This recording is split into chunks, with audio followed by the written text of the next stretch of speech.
Hey everybody, welcome to Studio C, the listening room, and I'm Andy Schiller. I'm Mike Snyder-Barker, sometimes known as Bark's Tales. And I'm Andy Schiller, also known as sometimes Andy Schiller. And today's guest in episode number 24 is Bill Arnold. And I go by Bill Arnold. Oh, Bill Arnold, you okay. do. And so you might have seen him around in the Clarkston area at Peace Fest. And also in One Ton Trolley. And we have a couple different CDs.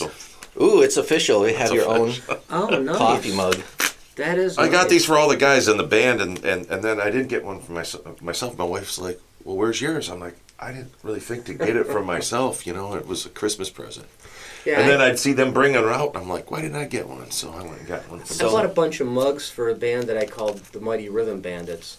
And that was kind of cool to share. Yeah, you know, get out there. It reminds you where you'd rather be. I guess I don't know. So right. what's the story behind the name One Ton Trolley? It's been a while. I can't even really How long remember. have you guys been together? Really, since probably about, we had a couple little early on iterations, but I think it was probably 2017, 18, something like that. We really sort of coalesced in 2019, and Perfect timing. yeah, it was fortuitous, right? You know, and then really kind of it was the end of 2019 that we were kind of had our groove going, and we were poised to conquer the universe and whatever that means. But then COVID definitely kind of cast a little pall over anything we were going to do. And at that time, everybody became an internet band. Yeah. Yeah, you know, it was a strange time indeed. I was fortunate enough to be on probably the first live stream. Oh, yeah? I had a show. It was a songwriters round at 20 Front Street. Okay, yeah. And it was Steve Taylor, Michelle O'Neill, myself, and Jill Jack. And it was scheduled for March 19th of 2020. March. But then March 13th, I think, is when Friday the 13th, yeah. everything shut down. Well, 20 Front Street kind of we kind of built this place to be able to do live streams. That's what we wanted to do. So would you guys be opposed to coming in and doing it with separation, and we'll just have a film crew in there? We did it, and it was fantastic. And then, you know, talk about everybody being an internet band after that. You know, for weeks, I'd have my iPhone watching my friends live stream. I'd have my iPad watching another friend's live stream, and my computer watching somebody else, and you're trying to comment, oh, that's great. Oh, man, it sounds awesome. And, you know, what else can you do, you know? And I was listening to all of them, but then that got tiresome. Yeah. And I felt for everybody, you know. Oh, yeah. That was bad. It was, but I liked Andy's question. You know, how did the name develop? It developed early on, and it was kind of about some of this old cartoon that one of the guys had found, and wouldn't want to go into too much detail on a family program. Okay. But we laughed about it, and it just kind of morphed into the band name. And An inside joke. It was, and it was, It wasn't an Acme weight like Wile E. Coyote or anything. Nothing like that, but it was like an old, I don't know, maybe Victorian era cartoon that we saw, and it was with this devil in it, and it was just doing this something ridiculous, and we just laughed about it, and we're like, oh boy, that guy's carting around a 1 ton trolley there, or something like that, because it was the little cartoon was about a trolley, anyways. So we laughed about it, and we're like, "Oh man, that's the name, isn't it?" And that's where it stayed. Okay, folks. So we'll just go ahead and put the links down below where you can check out Bill's music and 1 Ton Trolley. And Bill and I kind of go back to from back in the day. We used to play together in a band. And what year was that? 2015? Yeah, I think it was. I think it was 2015. In September of that year, we started to rehearse at Leon's Loft, and you played slide, and I did finger picking on the good old acoustic guitar. Yep, we had David Mosier and Scott Kendall on bass. Scott on bass, yeah. And the drummer was phenomenal, and he Yes. moved out to California. was it California or New York or something? I can't remember where he went. Yeah, he went Formed somewhere like a for film films. Yeah, he was into Did independent films. And we made Julian. Yeah, that's it, Julian Bridges. Bridges. That's it. Wow.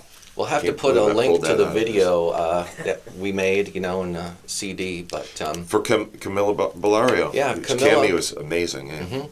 Camilla is a great singer that graduated from U of M with a degree in vocal arts, and she studied opera and diction, and was able to perform at a high level. But when you hear her sing country and rock, it's like nothing else. So She sounds like a great talent. and never sang Oh, a yeah. single note out of tune, Now not even once. she does stand up. Oh. And now she's And a I think stand-up she comedian. incorporates Her her guitar. guitar in What is there. her name again?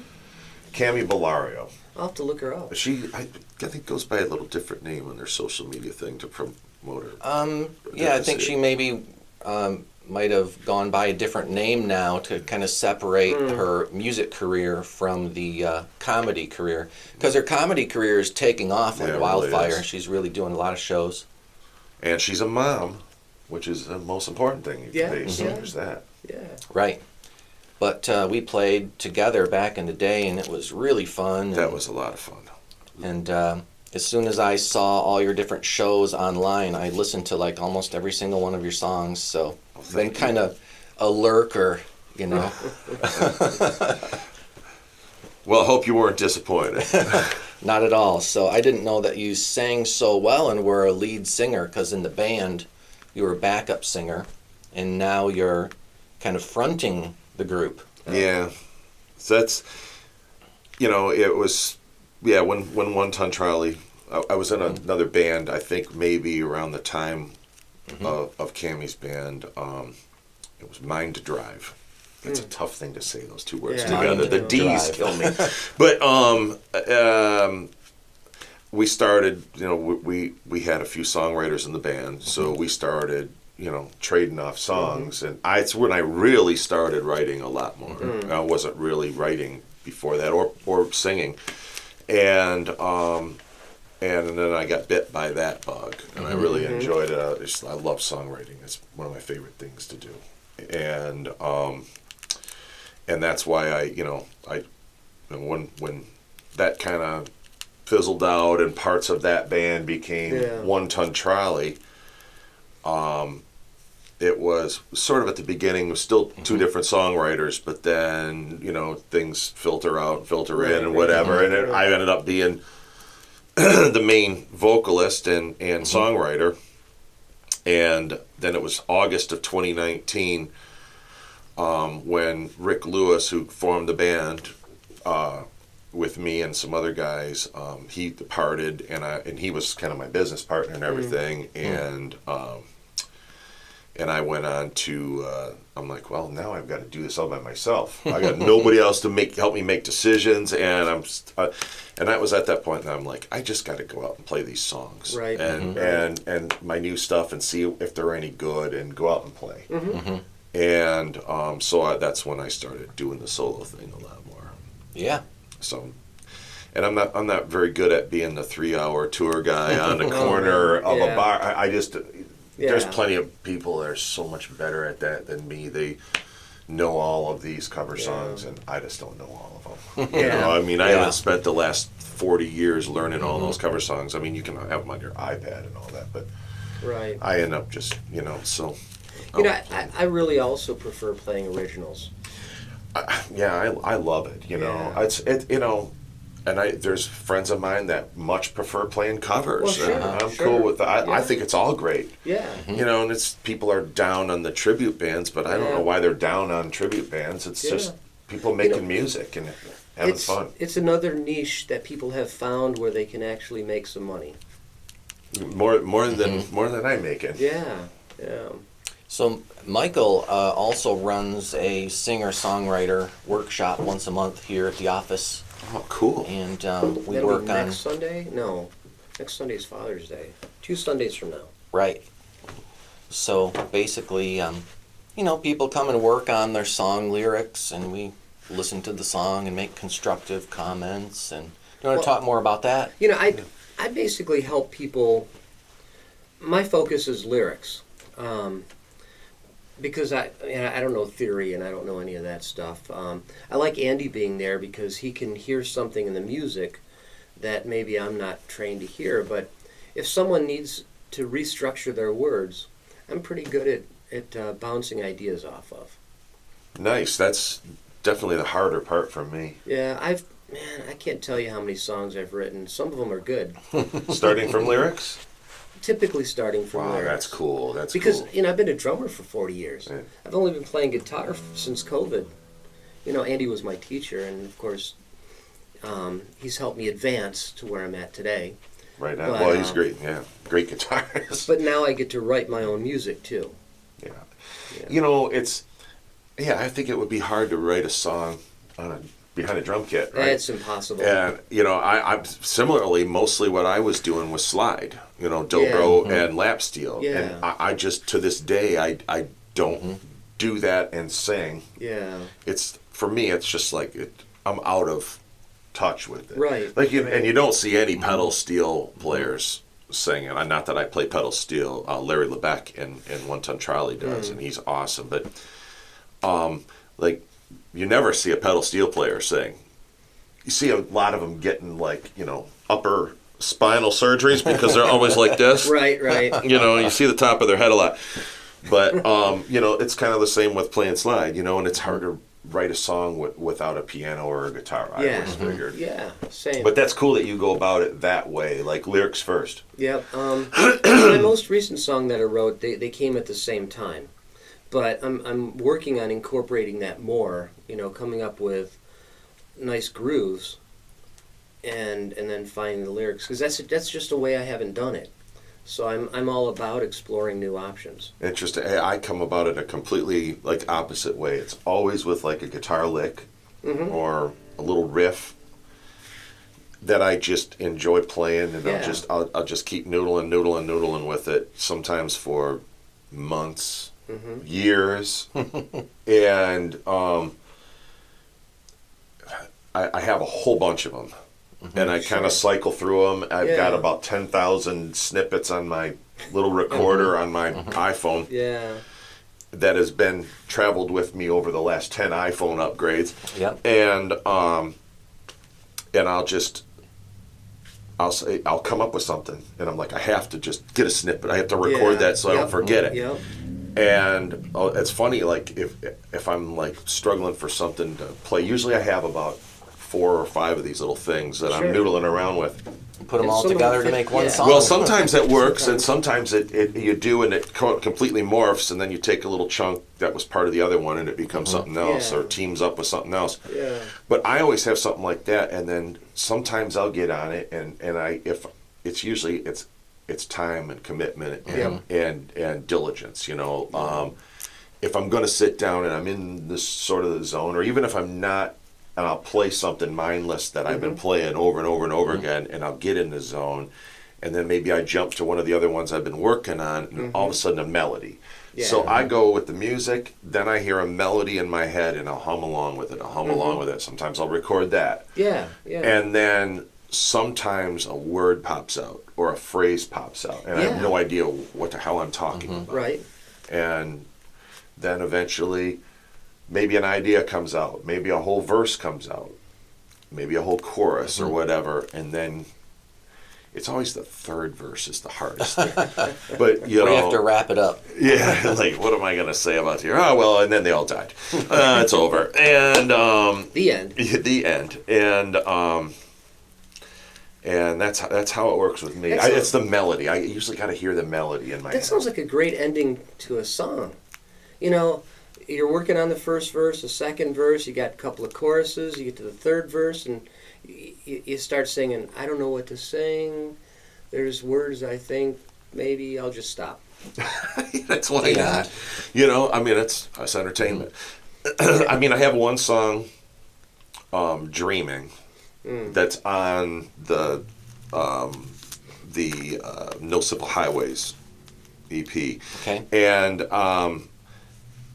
that I repeat the first verse as the third verse. And I'm like, is that lazy? And it was something telling me that it was like, because of what the song is about, you're dreaming, like you're dreaming again. So I thought I did it as a placeholder kind of, and then I'm like, no, I actually like that. And I don't have anything else to say. But the Kinks Okay. did that with All of the Day and All of the Night.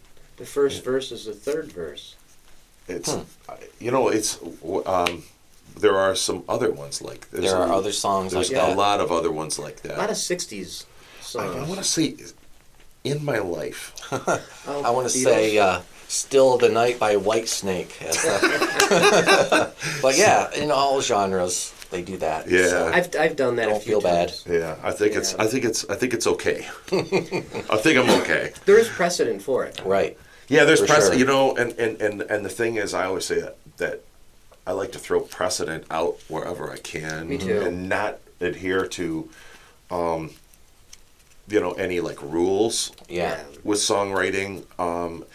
I've got songs in every single key, and it's funny because I can't just. That's the other reason why I'm not a very good cover guy. I mean, I kind of got to do it on my own. I've just got a different voice that I don't have all of those registers to do everybody. Right. I found like I can actually cover an Alison Krauss tune because I'm in a completely entirely an octave lower.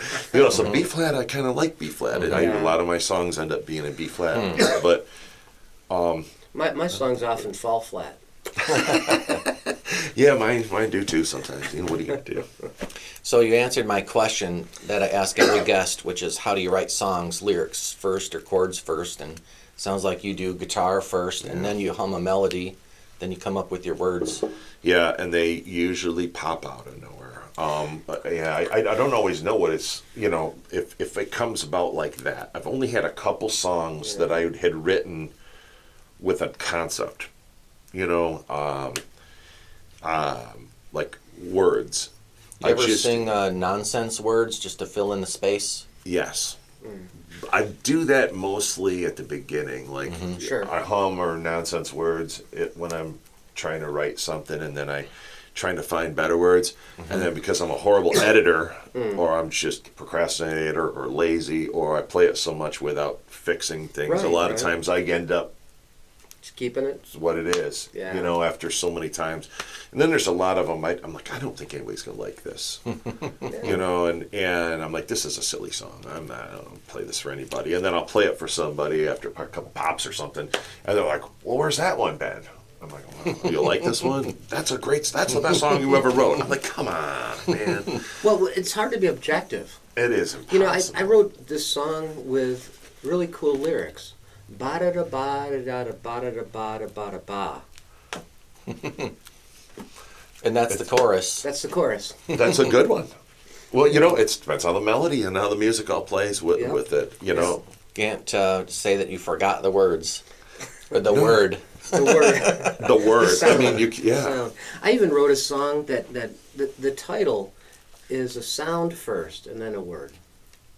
Ominous. And that's That's how you something. sing the chorus. Mm-hmm. It has an ah in there. When I was in high school, we had this, metal band, and we practiced in my parents' garage.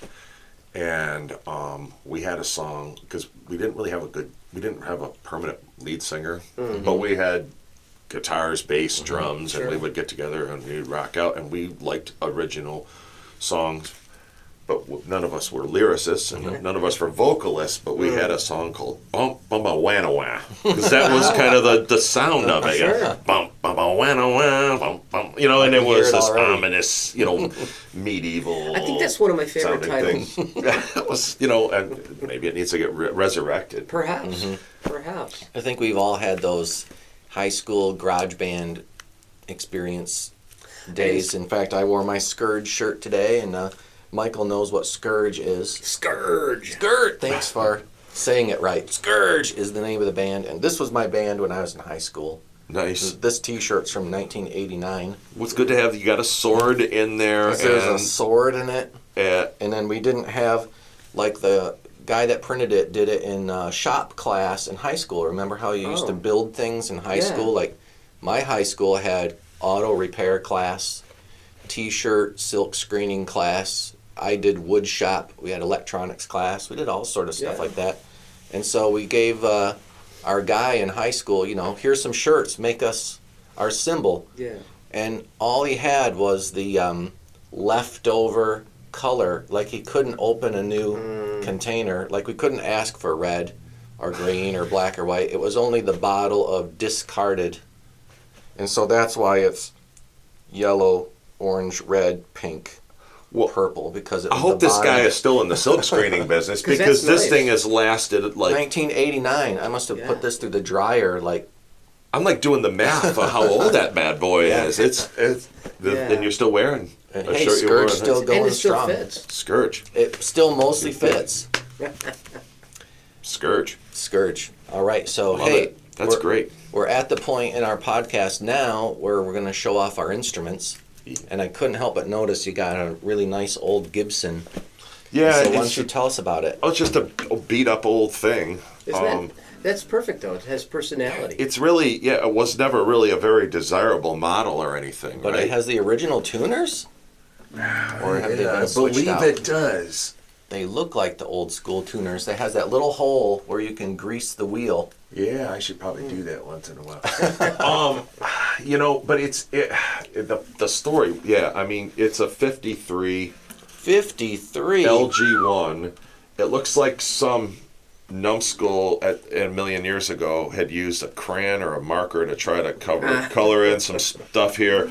It's beat up, and it was just sitting there in life limbo of it wasn't playable. Yeah. And I was like, what am I going to do with this thing? If I'd have to almost give it away to sell it, So it's either going to stay with me until I die, or I'm just going to dump it off on somebody. And I had an opportunity to get it fixed up. And you put a pickup in there. Yeah, and I really don't ever play it out, but I do. I had a Purcell Lutherie. I got to give them solid props in Ferndale, Michigan.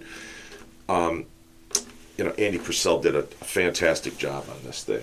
There was a lot. There was like, this was lifted here, so he went in and reinforced, this thing in here and did all that, refretted it. There was a lot of problems with it. Yeah. And he really did a great job. And then I have an Anthem, an LR Baggs Anthem in my Martin. And I wanted one in this, but I didn't want the big old clunky thing and this little guitar. I mean, this thing is a ladder braced guitar. Like I said, it was LG1. I think that stood for little guitar. Gibson was really interested. It's a parlor. Yeah, little guitar. And I think that's what Mike Gentry plays. I don't think it's an LG1, but I think it's an LG2. Yeah. I played a show with him. Or is it ladies' guitar? Well, it could be that That's too. what Mike said. It takes a real man to play a lady's guitar. And but I kept it for, because I thought it would be a cool little lap writer guitar. You know what I mean? Yeah. Something that I could sit on the couch and work on writing songs. Something that was not so big and clunky as grabbing a D18 and throwing it in my lap when I'm working on something. It's just a small little thing. Yeah. And, it probably looks ridiculous on my outsized body, but, it's just got a great... It's got a neat great tone. tone. Yeah, and it's kind of a boxy tone, it's not really... it's basically, it's your mahogany guitar that... I guess there's been a resurgence in these things in popularity.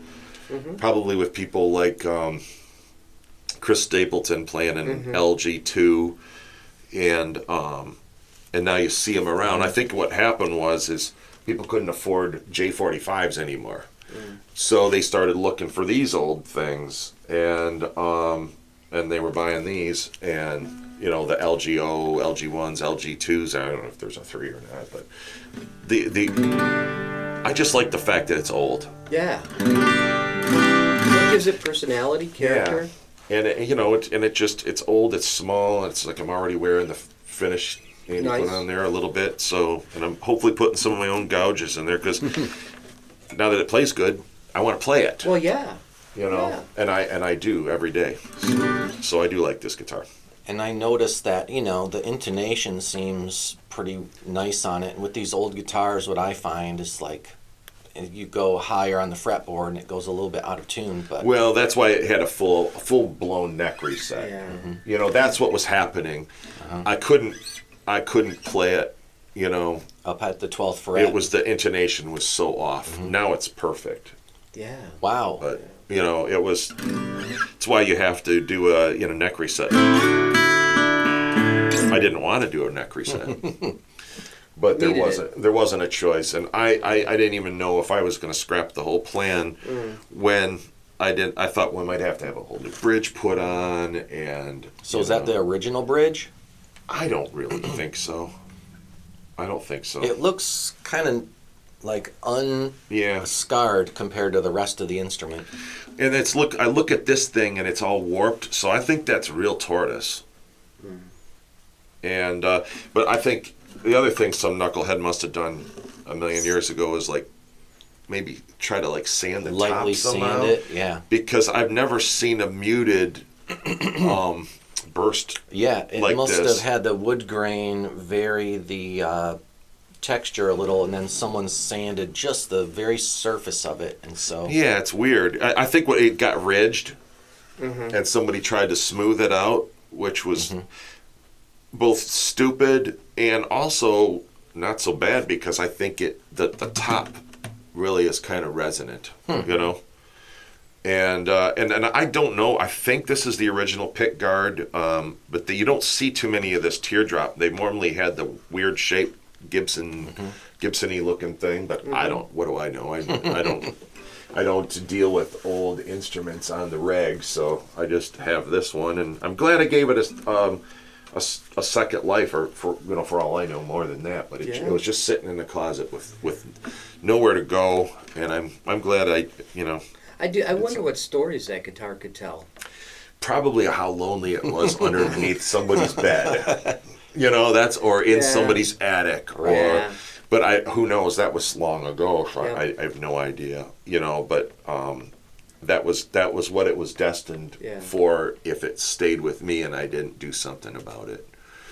I don't know that the person that would, if I did practically have to give it away, what they would have done with it, if anything, turn it into a campfire guitar, not in the campfire, but just taking around campfires and listening to the top crack or the back crack, as the, it Or a wall hanger. dries out. or a wall hanger, I bought a mandolin years ago from not far from here and thought I was going to learn how to play mandolin, and I realized that somebody had built this thing out of a kit, and it was totally crap, and it just hung on the wall for the longest time, and I don't even know. I'd be embarrassed to try to sell it. I didn't get it. I didn't pay much for it, but it I bought sucks. a 12-string mandolin because I didn't want to learn the different fingering. It's a mandatar. Yeah, Yeah, mandatar. mandatar. I play now with a guy, Jim Johnson from Brighton, and he is, he plays regular mandolin, but he also plays an octave mandolin, and that thing is throaty and spooky sounding. Really cool instrument. Yeah. Really cool instrument. I've got it upstairs right now, by where I watch TV, and I it's kind of loud, so I really prefer not to play it when my wife's around. Or when she's sleeping. Yeah. I never play my guitar around the house if my wife is home. I'm always down in my studio, or I go outside. Yeah. It's weird. I never try out new songs on her. I never show her any of it. I just figure she doesn't. It's not really her bag, Yep. So Yep. Same. so I do my thing. Yeah. And I should do more of that time recording and not just tinkering around on songs that may or may never be. Why? You're just having I'm fun. not. I'm not. Yeah, it's all I'm doing is Yeah, having fun. yeah, You know, that's it's like what matters. that's what it is, and it's for me. It's fun writing songs. Somebody said, "Are you going to use AI to write songs?" I'm No, like, how fun would that be? no. That doesn't sound like fun at No. all.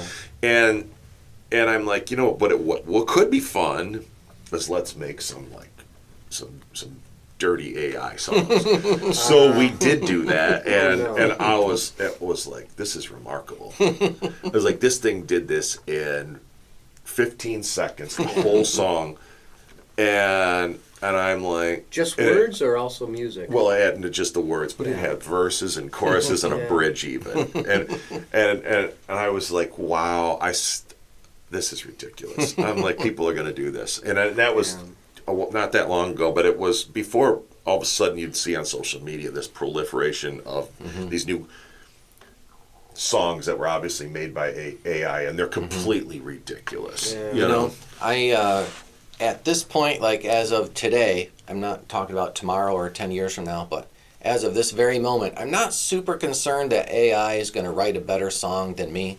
However, I do think it could fool people into thinking it was me, there's that. because I've seen some pretty convincing, or heard some pretty convincing AI songs where it was like, it was Queen, or it was Zeppelin, or it was fill in the blank artist, and it sounded just like them, Somebody even though did it a wasn't. Beatles song using AI. So And you I know guess the it sounded pretty close. Yeah, the best bands in the future are going to be the Beatles, the Stones, Yeah. Zeppelin, AI Beatles, AI Stones, AI Zeppelin. Yeah. They're going to be even more popular than the original band, like Right. the Holograms. Yeah, it's like, how? I mean, that. How fun is that? You know, it's like, They'll live on forever, I know. never get old. But there is something really of having the human touch and the human flaws. The flaws are everything. Yeah, just like a diamond. You only know it's a real diamond because it has a flaw in it. Yeah, true. You know, and it's the flaws. You know, I'm all about dynamics in my Yeah. music, so the flaws, the peaks and the troughs. Yeah. You know, you got to get into the valleys and the messy spots and In the caves. yeah, and the little buzzing. sideshow attractions along the way. The You know, buzzing notes, the out of tune note, I love that when I hear the that. bend Yeah. that you didn't quite bend fully into pitch. Yeah, that kind of thing. You know, I've got a show coming up with her on Thursday in Lake Orion, my friend Reggie Harrison, and she was like, how do I get rid of this squeaking on my strings? I'm like, buy some fast fret. I said, but it made me think about how much I love Yeah. hearing strings squeak. Like, I think back on Leo Kottke. Oh my God. I was Great guitar player. Oh, Well, it becomes part of the song. It becomes part of the feel. I don't like it if I don't hear it. Yeah. Yeah. Like if somebody were to mix that out, you'd miss so much. Yeah. You know, it's an instrument. Yeah. You're going to hear some buzzing. Yeah. You know, you're going to hear a flubbed note here It's and not there. quite like piano or other instruments. It's not. It's not. I mean, Acoustic guitar has a personality, it does. you know, and it resonates through the performer. Yeah. It really does. I think, Yeah. you know, if you play enough guitar, it's going to sound like you. Yeah. You know, no Yeah. matter what guitar you're playing. I really feel that about like electric stuff. I play mostly through a Princeton reverb, but I've got a Friedman 20 stack, and doesn't matter what amp I go and plug into, I'm like looking for that tone Yeah. that I always want. And I heard it in an interview, I think it was a Rig Rundown with the producer Dave Cobb in Nashville, I'm a big fan of. And he was talking about, like, you know, when I was a kid, like, I wanted this tone I wanted was a Les Paul through a plexi. So no matter what amp and what guitar I'm playing with, I'm looking for that tone. And I think it's the same thing with me. I'm looking for a certain tone that's, I don't know, somewhere between, I don't know, you know, but I always kind of find that real Yeah. quick. Yeah. I'm really pretty terrible with effects pedals. I don't need a huge pedal board because I only want a couple different things. I want my core tone. And when I've got that, my volume knob's going to take care of most of my clean and my bite. Right. You know, and then sometimes you want a little extra oomph, you know, so you got a tube screamer in there. But mostly, that's, you know, my tone is a certain tone that I'm always looking for. I always kind of find it. All the other stuff, like delay, it's like, just give me a quarter note, and I want about 2.5, you know, trails, and I want a reverb, but I don't want it to sound too surfy. I don't want it to sound like I'm in a cave or a cathedral. I know what I want, and I kind of find it real quick, and that's pretty much all I do. And you know, I don't use it on everything, all of those, but usually that's how I kind of do it. That's what's beautiful about acoustic, is you don't have any of that crap to deal with.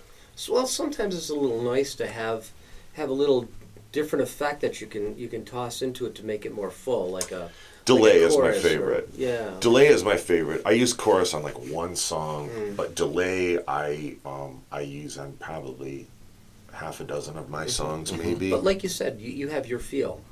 Yeah, I know what I kind of want to hear, you know, and I'm just learning about pedals. Yeah, man, it's a rabbit hole that I really feel for people that fall down. Well, I guess you feel bad for me then. I do. I really do. I do. You can't see it on the screen, but sitting next to me are like 20 pedals, and this is my acoustic setup. I have 2 pedal boards because I have too many pedals to fit on one pedal board, but actually this setup that's next to us is for playing guitar, violin, and mandolin all through, and so it's like 3 sets of pedals. Well, you've got a little bit of everything and down looping there. too. And looping, yeah. What in the heck is that one? I got my ABC pedal, so I can go mandolin, violin, guitar. Each instrument has its own preamp, so over there is just like switching and preamps, no effects. Wow, you've got stuff I've Then never this even is heard the of. effects. The only one I recognize is that Boss Super Octave. So let's talk about that. So the Boss Super Octave, like I saw a lot of videos. I saw Mike Dawes play it, and he would strum a chord, and only the lowest note would make an octave in the bass, and I was like, that's what I need. And I bought one, and it didn't do it, no matter how many hours I turned the knobs. And so I bought, it was the OC2. And then Boss released the OC3, and I'm thinking to myself, oh, well, it must be better. And so I turned in my OC2 and bought an OC3.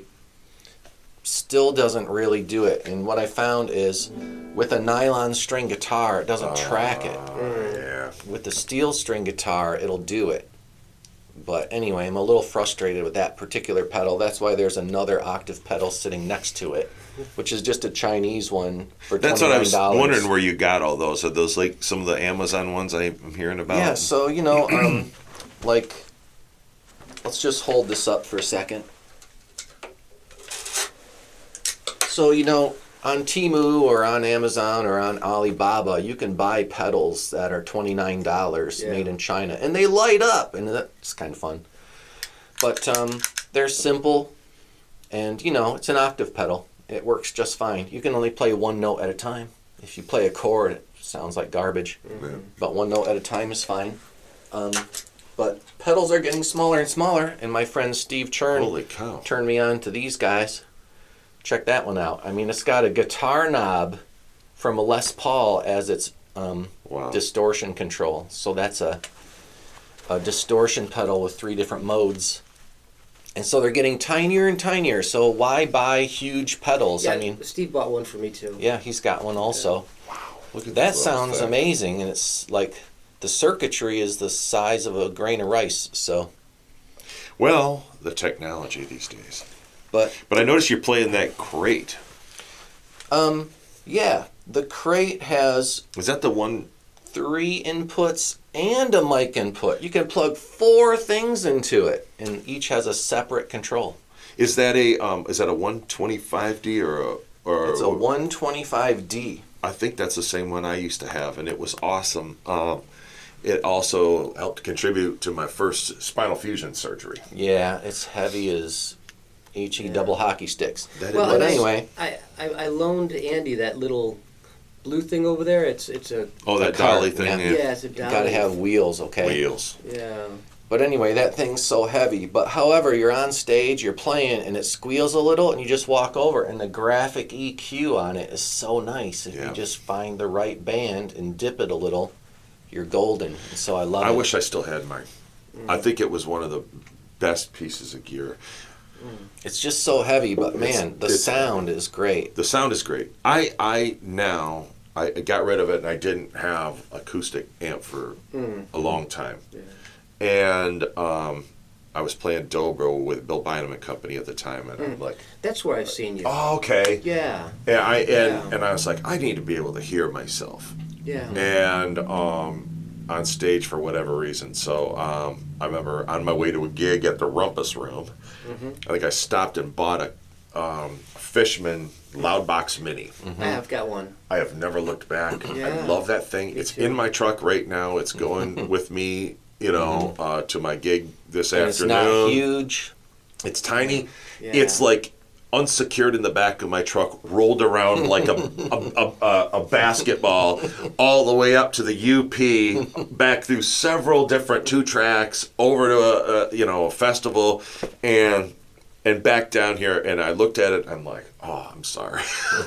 You are completely beat up. Those it's not really a Tolex on it. It's like some weird Yeah. pressed crap or something, and Right. it's completely almost denuded of its original Well factory used. finish. And it goes well with your motif of One Ton Trolley. It does. Well, it was got rolled around in the back of the 1 ton trolley, which is what I call my eco diesel out there.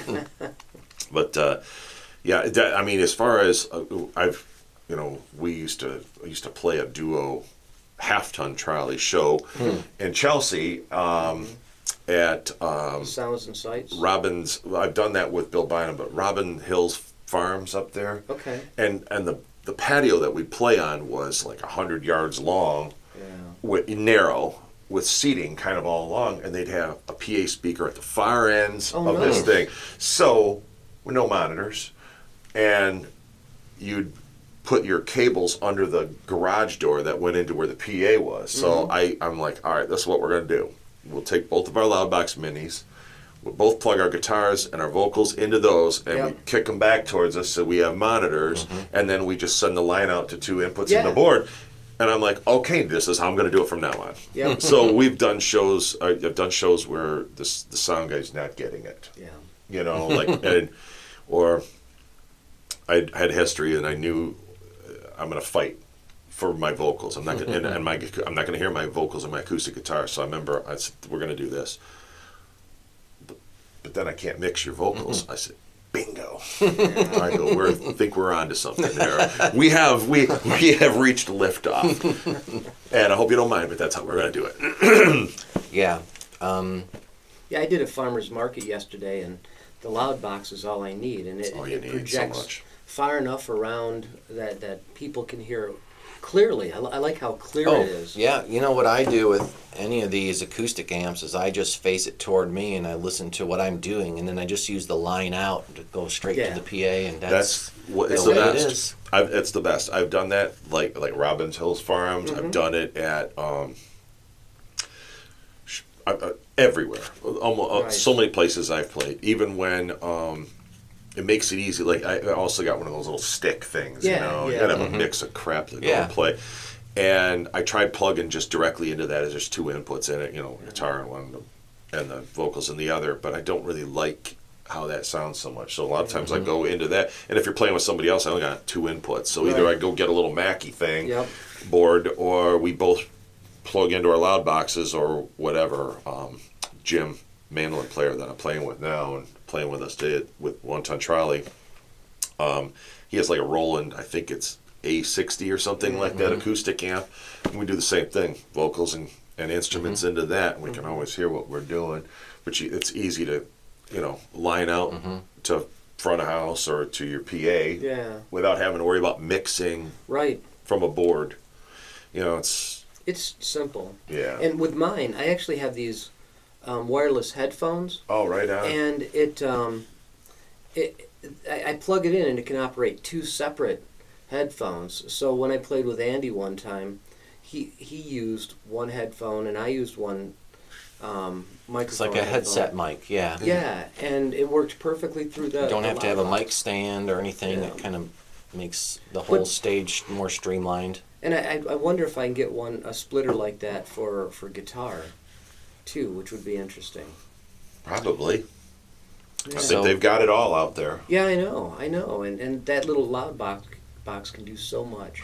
I think they sound great too. Oh, man. I mean, so much of you always gotta have a smile on your face. You're putting on a show, right? Yeah. But, it's when you don't sound good or you can't hear Yeah. yourself, it's just hard to get into. Yeah. So you're really, It that's is. when you're like, this is what I'm getting paid for.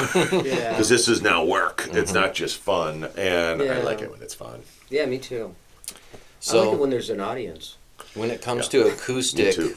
like when I play my acoustic, I still use traditional pedals, analog echo and all this stuff. On electric guitar, I've switched over to the fractal, the Axe effects, just like Metallica. It's like you plug into the box, it virtually sounds just like an amp. You go straight out to the PA. There's no monitors. And you have 256 effects at the same time. It's like, so, with electric guitar, I just take a completely different approach. It's all digital.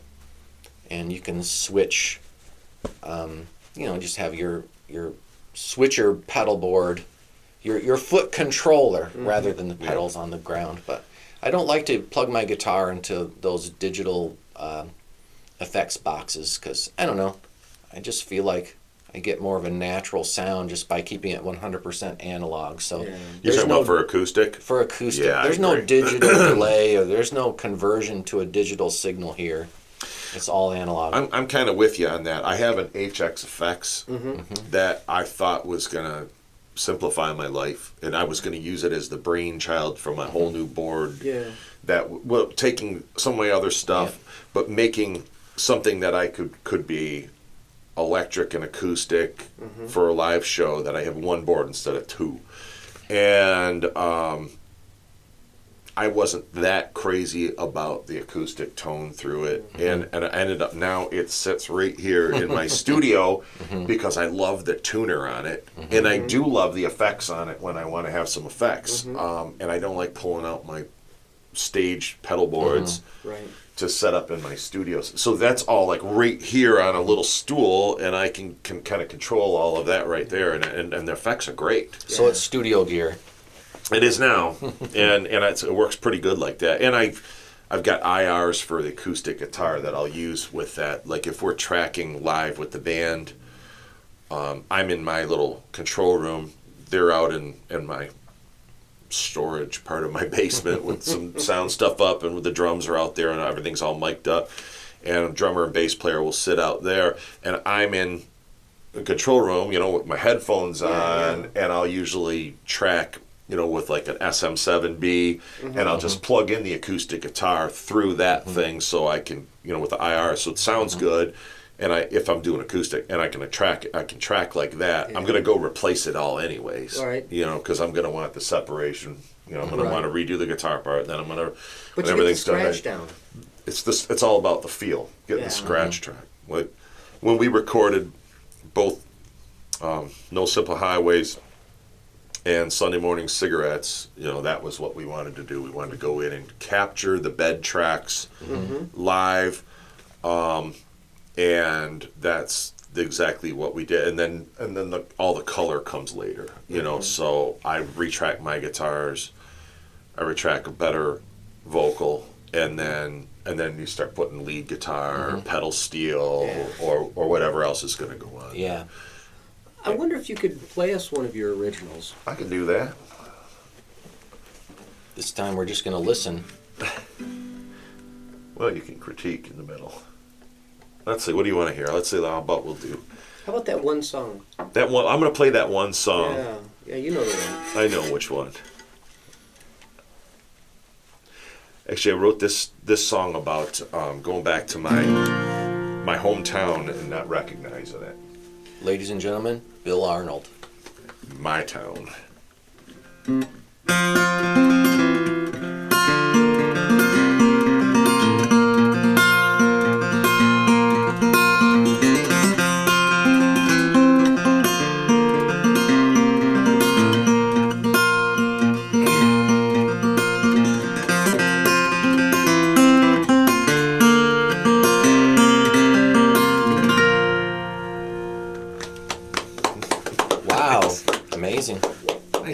great song. Thank you.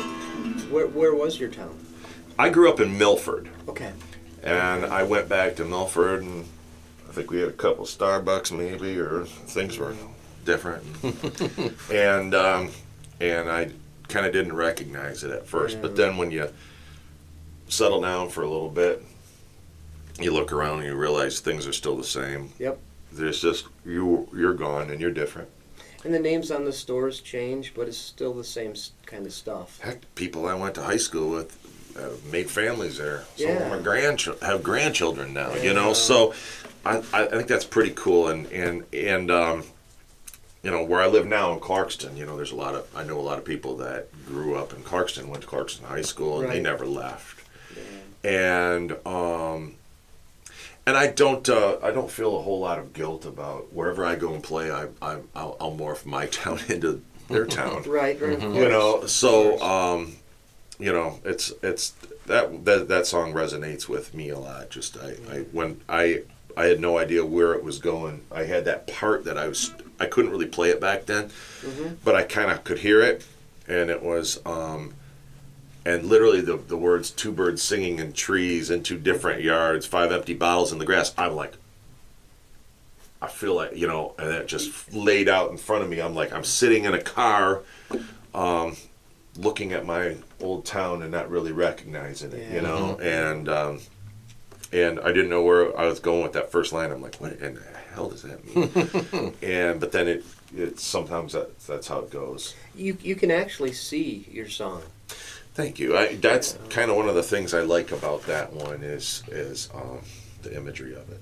Yeah. So, you know, my comment is like the spirit of the song's kind of like a Pete Seeger kind of vibe, and your voice sounds a little bit like The Boss, but, you know, everyone has their own unique voice. But let me ask you about this. So, Echoes in the Iron, you're doing a film, and it's inside an old union shop, so tell us about that. You're talking about the video that we put out a couple weeks ago. Yeah. All right. So, well, first of all, Echoes in the Iron is a multimedia project that celebrates and ignites the revitalization of small towns through the transformative power of music, storytelling, and really entrepreneurship and ultimately community. Really, it formed in March of 2024 when my co-creator, co-host, and partner in this endeavor, Brandon Still, and I started sitting down and having meetings about how music has this transformative power over small towns, and how every little town can benefit from having a musical component to draw community together. Yeah. So we didn't really know what Echoes in the Iron was going to be when we started talking in March. I should back up a little bit. Brandon was the proprietor of a group called like Wiltzies, and they did pop-up concerts in Clarkston and surrounding areas, and I started doing solo shows for them, and then ultimately we worked together on One Ton Trolley shows.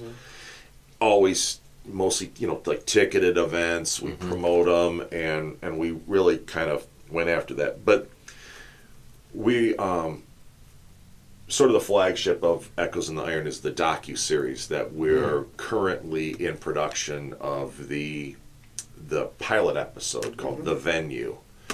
And it was really about how a listening room type venue can transform a town and help rebuild and revitalize and create a reason for people to go there and reason for people to form community or reform community or whatever. Right. So it mostly centers around Lake Orion and 20 Front Street, which is one I love that place, and the people involved with that, and how it inspired the Lark Theater in Sheboygan, and how Sheboygan is just since that they John and Marcella Costin from the Lark Theater up there, how they helped transform that town, and we shot video up there recently and just had an incredible time, and it became about so much more than what we thought it was when we saw the whole town had really had a metamorphosis that was just beautiful.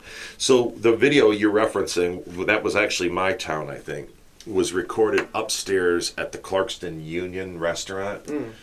The upstairs is a bar, and but the lighting in that corner is just amazing. So we were actually went up there to practice our pop-up acoustic singer-songwriter video capture technique. We did that one without any kind of microphones other than that was what was on Brandon's phone on the gimbal. Because we knew it would be quiet in that room. It was a weekday morning in downtown Clarkston, and the sun would be right. Everything was good. So, but we practiced with it, getting, and it was one take, but we didn't have time for much more. We also had a business meeting, but we did that, and then we looked at it, and we're like, why don't we just put this out there? And really, the whole idea of on Echoes in the Iron, it much more than just the docu-series. On our YouTube channel, we want to, much like what you're doing here, we want to champion all of every songwriter that we can get around. Like, do you know Russ Martin? I don't. So he's down in this area. We do these coffee shop pop-ups. Not necessarily a coffee shop. It could be a bar. It could be a whatever. And when we're going to go to a town, we went to Concord.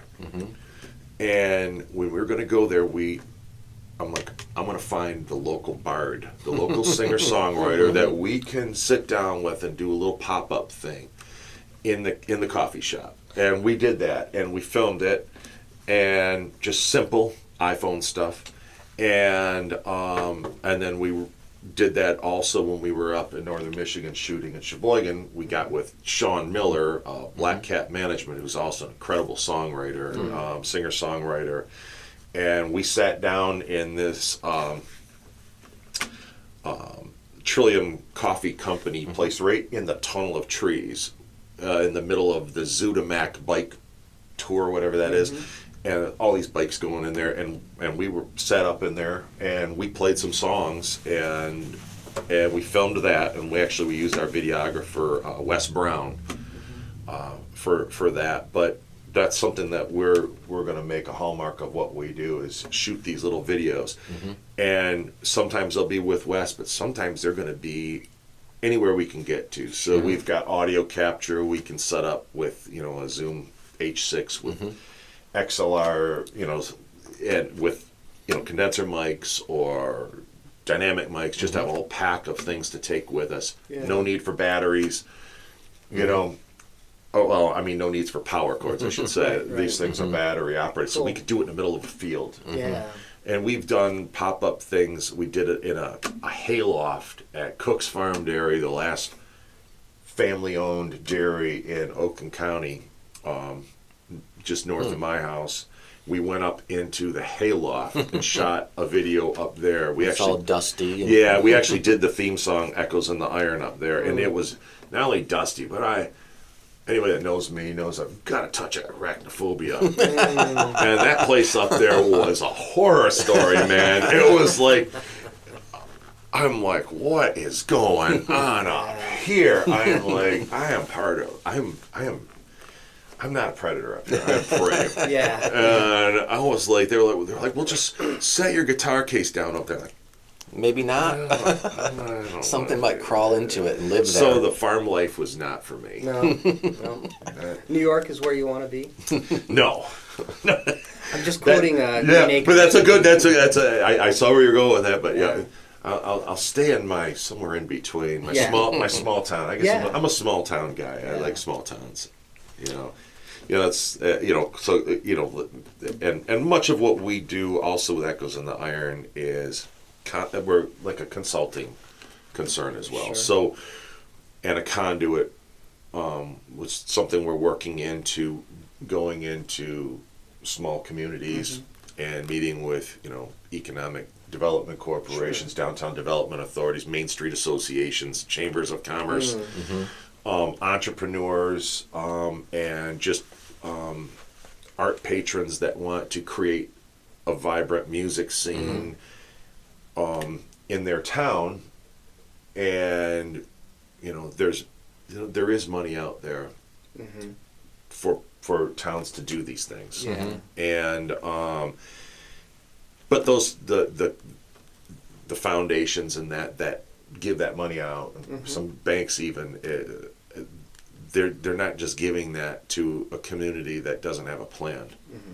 So we can go in there and we can help them develop a plan for a listening room, a concert series, pop-up concert type of things, songwriter rounds, also busk fests, Nice. which we're doing that in Clarkston. Tourists love that kind of stuff. Well, tourists, It's going but to draw people. I think it will draw, but it's also draws the town together. Yes. And the thing that I found out, it doesn't matter where you go. There's incredible musicians and songwriters there. And many of them, their moms and dads, they're the guy that delivers your mail, the gal that teaches your kids, whatever it might be.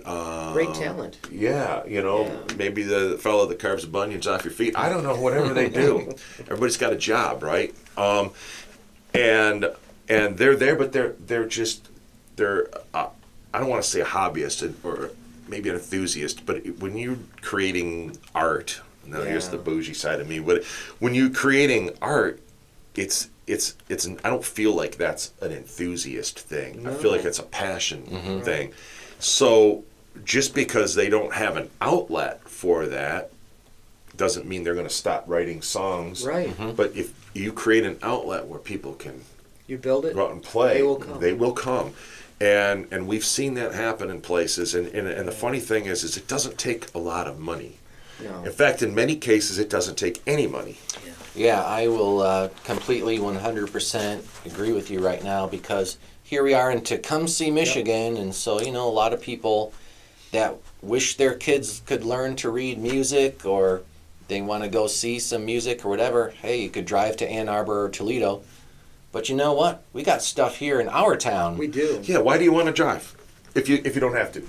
Yeah, I started 3 acoustic stages for the Appalumpkin. I approached them probably, 7, 8 years ago, maybe. It's been quite a long time ago, maybe 10 years ago. And you even mark in the program who's a local musician. Yeah. I think that's wonderful. Yeah. That's the thing. I mean, they're local. They're great people everywhere. Yes. Go listen to them. And for people that are wondering, like, well, how I'm not a musician, but I want to be a curator of a live music scene in my area, my town, my farm community, my whatever, wherever you live. Yep. The easiest thing to do is to have a house concert. Yeah. It doesn't cost you a dime. If you have the space, if you have a barn or a basement or a living room or a garage or a backyard that's kind of cool, or a conference room, or let's say you've got a little shop in town that somebody says, well, hey, we close at 5. If you want to do something in here after, house concerts that is the easiest way to start. You have a musician come there. You don't pay them anything. You invite all your friends, and we're talking 20 to 40, people, and then you just say, there's no ticket fee, but we have suggested donations to the performer. Yeah. And it's a small price to pay for quality entertainment in a comfortable bring a nickel, tap your feet. and bring a dish to pass, Yep. your own beverages, and it's a great way to enter into curating a live music community setting event series. And it takes some of the pressure off of the person hosting. There's really no pressure. And like for instance, like I perform house concerts. Is one of my favorite things. I can, if somebody said, well, Bill, I want you to play at my house concert, I will walk you through the whole thing. And everybody else that I know that does these will walk you through the whole thing. Yeah. And there's plenty of online resources also, just how do I host my own house concert Yeah. series. Yeah. And I can assure you there's more than you could possibly imagine. There's groups that you can get involved with. There's books that you can read. And it's very, very, very easy. And it's not like you have strangers. You invite people you know. Yeah. And one of the neatest things is to hear people after you've played say, I never knew anything like this could happen. Yeah. I want to do this at my house. Yep. Or I'm in from out of town. I live down in Ohio. Will you come to Ohio? Yes. I'll go anywhere. Yeah. And they're my favorite kinds of shows to do Yeah. because it's an intimate setting. You can see the reaction on people's face. Yeah. And it's you have an interaction like you're in a living room talking to people like we're talking right now. And that's my favorite kind of thing. Yeah. Sounds great. Granted, I don't have any experience playing on the stage of whatever, LCA or Pine Knob or anything to be able to compare. But Right. I do like the intimate Well, setting but of yeah, it. the intimate is so much better because you can interact very closely with a small group of people. Yeah, You know, I you love don't it. have the crowds and the lights, which I'll never see myself either. Yeah, and and the lights they're not comfortable. No. When those lights are in your face, you can't see the crowd anyways. Right. Right. So- It's a barrier. Yeah. Speaking of gigs, why don't you give us a rundown of all your upcoming gigs? And of course, we'll post them all down in the description below. Why don't you tell us where you're playing coming up this summer? Well, on July 18th, I live in the town of Clarkston. We are playing at the Clarkston Concerts in the Park in Depot Park. That's a big one for us. It's a free concert. Everybody can just bring their lawn chairs out in a beautiful setting in Depot Park, downtown Clarkston. Great restaurants, bars, the whole 9 yards. Make an evening of it. The next night, I'm playing. And by the way, that's with One Ton Trolley at Concerts in the Park. On the 19th, I am playing with my good buddy and beard brother, John Byrell, as the Civil War Generals. Nice. A little backstory to that when years ago my wife said, I think it'd be nice if you grew a beard. I'm like, all right, I think you... I've always known you with a beard. I'm like, I think I would like to try that. So we had a miscommunication. She was expecting like Matthew McConaughey 5 o'clock shadow, and I was thinking Civil War General. So I won, but I lost all at the same time. So anyways, we are playing as the Civil War Generals at River's Edge Brewing Company to commemorate their River's Edge new tropical IPA in downtown Milford, right along the Huron River. Really cool place, great beers and food. John and I are going to do a trop rock kind of a show there, so that'll be fun. Tropical? Yeah. Okay. Like some Jimmy Buffett stuff, Oh, some boy. of that kind of You stuff. gonna So wear the appropriate shirts? we think we're going to wear the appropriate shirts. Nice, Yeah, John's nice. got like 20, and he assured me that I'll be able to fit into some of them, which I think he's right. And let's see, then I've got, on 7/25, I think that's a Friday, I'm joining my good friend Reggie Harrison, and we're going to play the opening set for Tommy Stock in Lake Orion at what the heck is the name of that? I can't think of the park, but Tommy Stock. What is Tommy Stock? All right, Is it like the music of the Who? no, it's not anything that cool. Probably. Well, actually, it's pretty cool. There's a Camp Agawam on Clarkston Road in Lake Orion, Orion Township, whatever it is.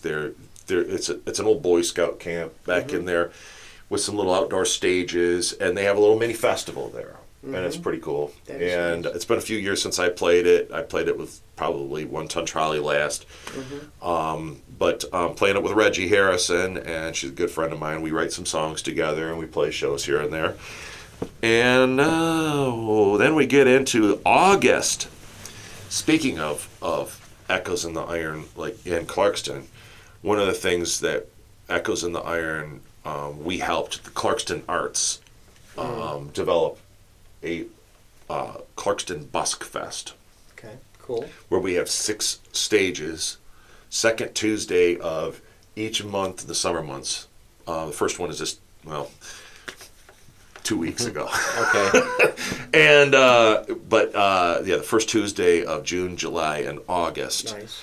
And we have 6 locations. Each location along Main Street in Clarkston has 2 performers. So it starts at 6, ends at 9. So 3 of the stages in a triangle have somebody at 6. Then the opposite triangle at 7, and and back to the first one at 8. So you there's can walk always around and you can see walk 6 around. different acts.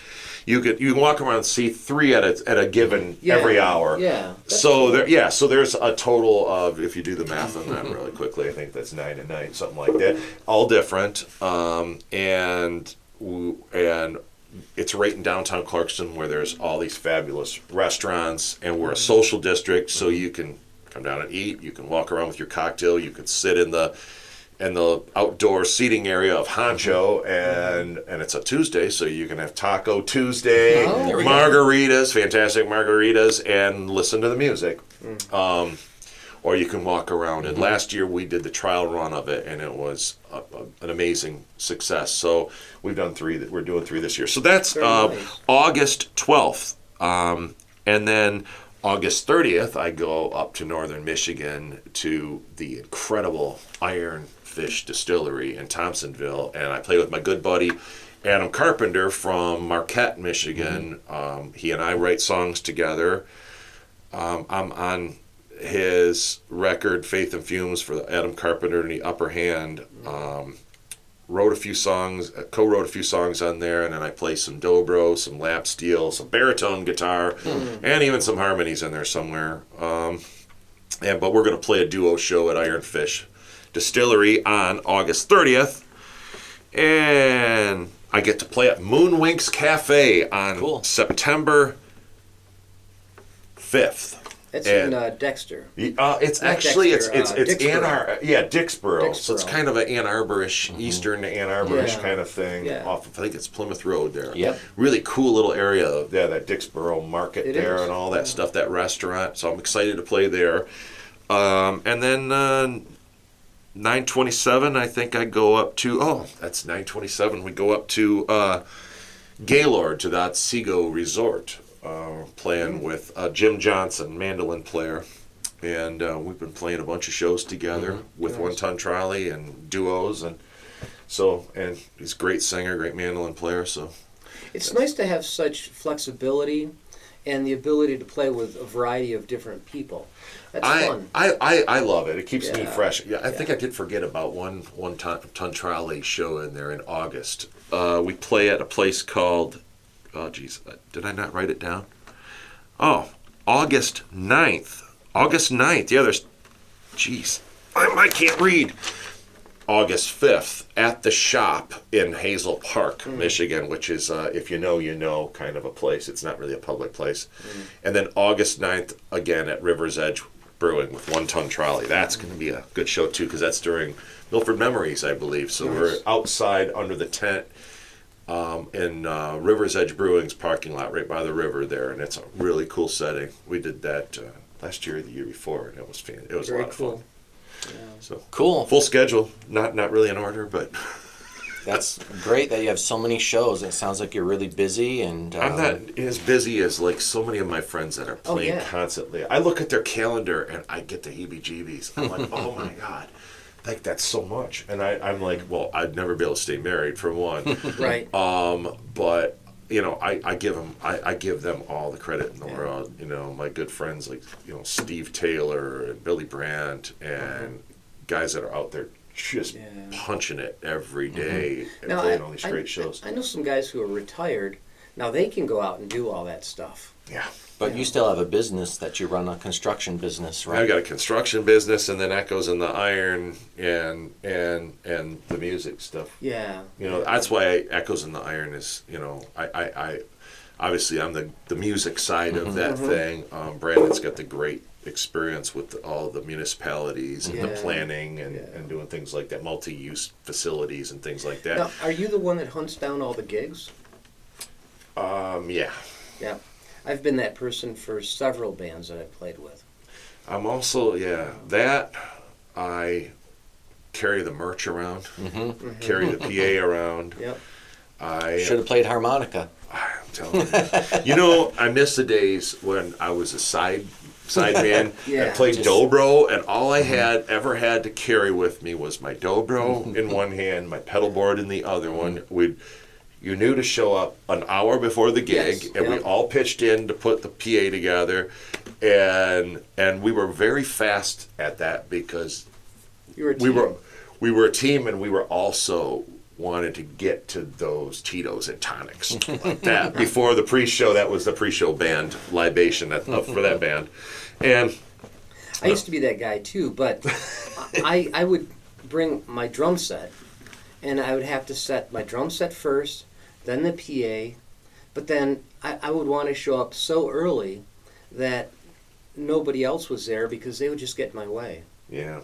Yeah, I didn't have a teams like that. One of the most horrifying things to see is after you're packing up your Yeah. stuff and you go to do your cables and you realize somebody else wrapped your cables.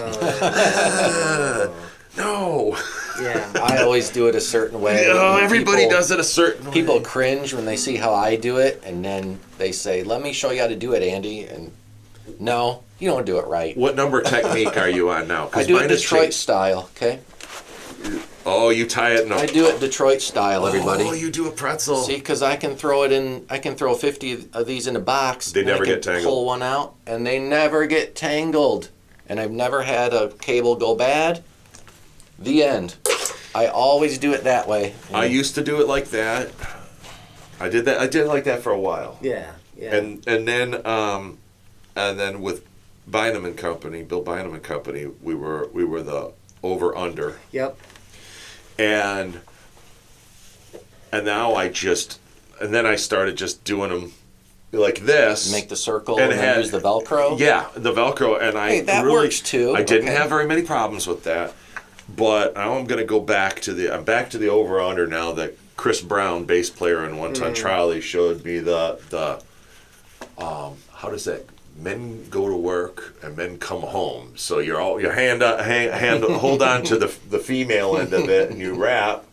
And then when you're ready to go and set up, you take the male and you just throw it out there. You've seen guys do that. Well, every time I would do that in the past, I'd have like 3 overhand knots in it, Knots, and I'd yeah. look like an idiot. And then like anybody that was a musician in the crowd, you could just see that guy's Yeah. what a Well, loser, you know. There's that story how I worked at a studio in Toledo, and there was a box, like a Of crate spaghetti. of spaghetti of tangled cords of like 1,000 cords. No. Hey, we're gonna record a vocal. Grab a mic cord, Andy, and take you an hour to like Yeah. get it untangled, right? criminal. And one night I was like, Criminal. okay, guys, I'm gonna untangle all the cords in this box, and I literally started at 10 p.m. and worked until like 6 a.m. and then slept on the couch, and then I put every single cord. There was like a pegboard for coats or whatever, and I just hung. Okay, mic cords go here, everybody. Guitar cords go here. Catching on? So, organize it so you can find it right away. And I must have worked on that, for at least 8 hours or more. And I finally went to sleep. Next day, came to the studio and walked in, and all the cords were in the box. And the engineer was like, someone came in our studio and tied all our cords in knots. I untied them and threw them back in the box. God, what an idiot. And all the cords were back in the crate. Yeah. I don't know. I'm between The two. end. I'm between two ways. I like the over and under, but I also like taking the male and female end, letting it drop, bring it up, and then having it again, and then putting the Velcro around it. I've done that one. Yeah. I've done that one. Yeah, and that seems to be the simplest for me. Yeah. But everybody has what works for them. Everybody does. Sometimes spaghetti is what people want. Sometimes that's what they want. I can't handle that. No, me I either. don't have a lot of OCD, but I do. Everybody has a certain level of OCD, and when it comes to cables, that one's ding ding ding in my OCD radar. Yeah. To me, it's about time. The Yeah. amount of time it takes to untangle cords I could be sitting and chilling. Well, people want, there's always somebody that wants to help. Oh, I'll wrap cables for you. Oh, the hell you will. I don't know, you go sit down. I go, if you want to do something constructive, go get us some drinks. Yeah. Just, I'll start on these, Right. I remember one time we played an outdoor show in the woods. It was at that Camp Agawam on the stage that they use for Tommy Stock. And we had to set up the PA and everything. It was before they had a cover over the stage, which is, you should know you shouldn't do that. And it rained. Of course. And I have garbage bags, I'm covering my my mains and everything, and we're scrambling to put all the instruments and amps away. So the cables are last. Yeah.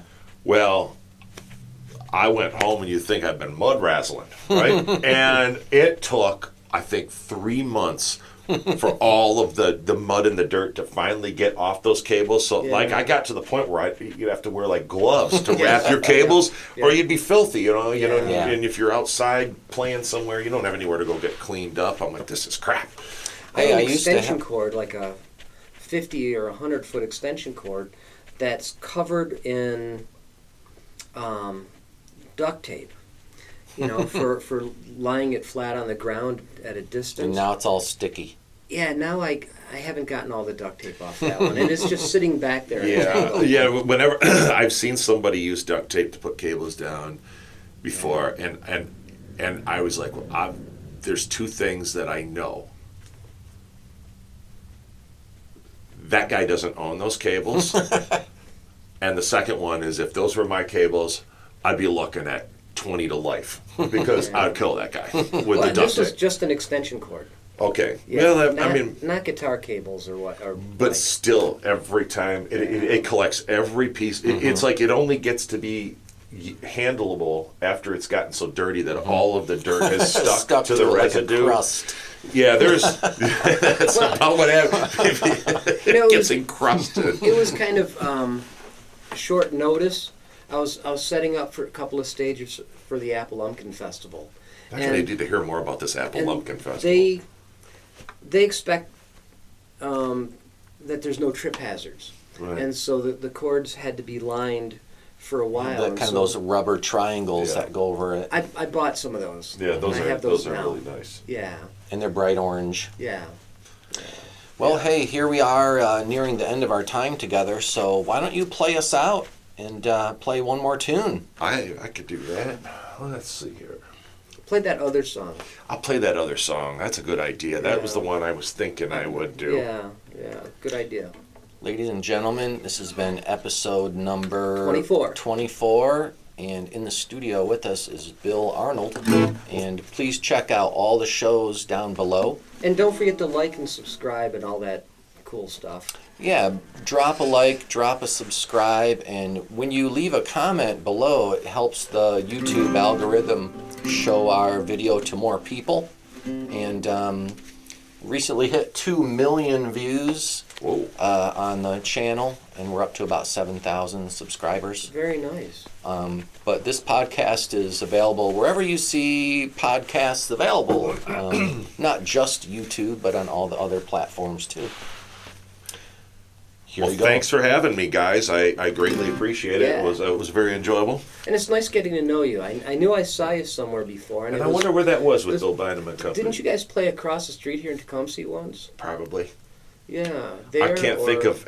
With that band, And we that's a played long everywhere. time ago. Yeah, it was it was a few years ago for sure. It was a lot of fun. I made great friends in that band, but Scott Kendall was one of them. Okay. But it's been a while. But this is one I wrote after I got my spinal fusion surgery in 2021. It was a good time. Yeah. Really good time. Yeah. And I didn't know if I was ever going to play guitar again. I had no desire to do anything. I was in a lot of pain, and the first time I picked it up, I kind of came up with this one, and it's for all you. Are you allowed to say this on a Sunday? For all you lapsed Catholics out there, I guess is what this is. So it's called Hail Mary.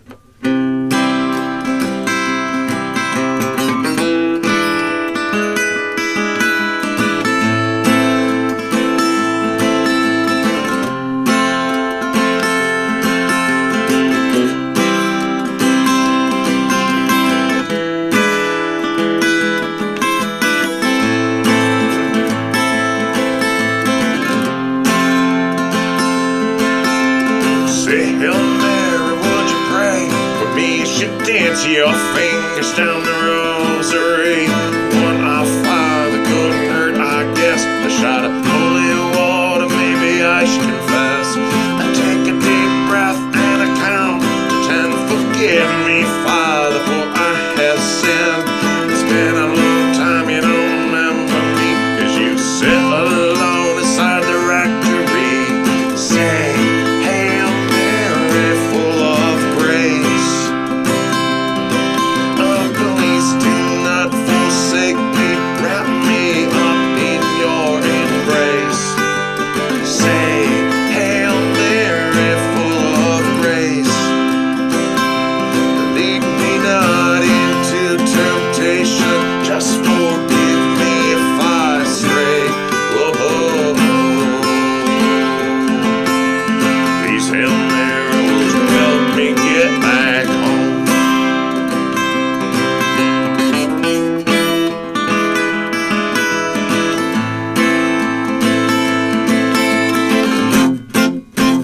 It's been a couple dozen years since I took the knee. All the sing-alongs never spoke to me. Stand up, sit down, shake a total stranger's hand, drop a $20 bill in the basket and pass. My salvation account is surely overdrawn. Can my credit be replenished? Reading Luke or John. I'm looking for a miracle to come to me, but is it too late for my soul to be free? Say, Hail Mary, full of grace. Oh, please do not forsake me. Wrap me up in your embrace. Say, Hail Mary, full of grace. Lead me not into temptation. Just forgive me when I stray. Whoa. Please, Hail Mary, will you help me get back home?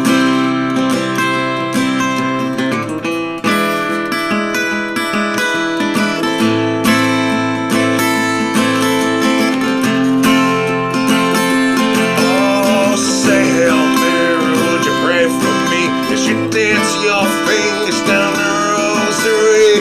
One off five, it couldn't hurt, I guess. A shot of holy water, maybe I should confess.